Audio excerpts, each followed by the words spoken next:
So here I am trying to uh, demo the limitation which we are facing while implementing the biometric fingerprint feature for multiple users. So as you can see here, this two fingerprints is already added in the device for biometric authentication, which will be used in locking or unlocking the device. So these two fingerprints are already added by me.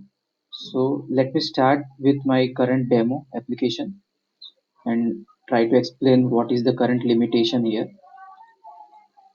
So on screen you can see this secure text. Now this secure text is just a plain text. We can encrypt any plain string with the encryption mentioned like AES or any other method. So let me try to encrypt this secure text. So things to notice is things to take note from here is, let's say if I encrypt using fingerprint 1, which is already added in the device, so how it will behave and how it will behave while I decrypt this plain text.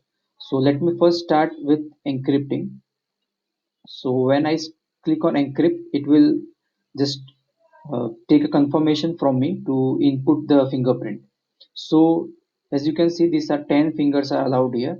Now this finger 1 and 2 I have already added in the system, so I will just allow it with finger 1. So I will just touch the sensor and you can see encrypt success. Now the current limitation which I am trying to explain is, let's say I decrypt. Now again fingerprint authentication pop-up will be shown. Now what will happen, I will try to explain in two scenarios.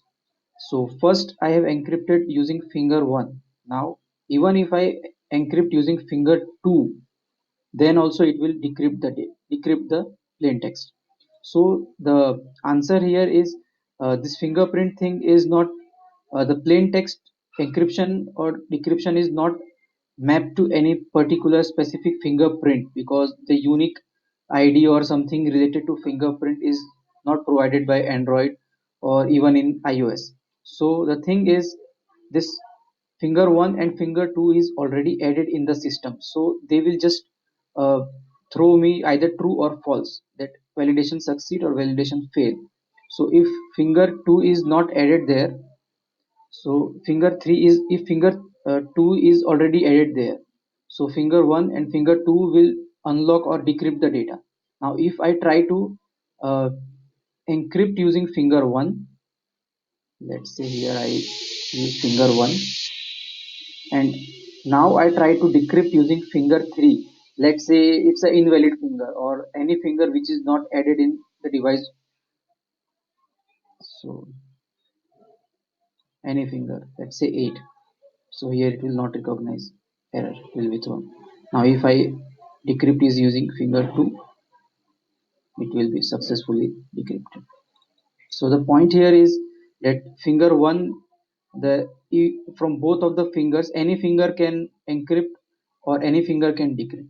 So multiple in case of multiple users, it's hard to differentiate from which finger uh, from for which finger user A mapping is done, from which finger user 2 mapping is done.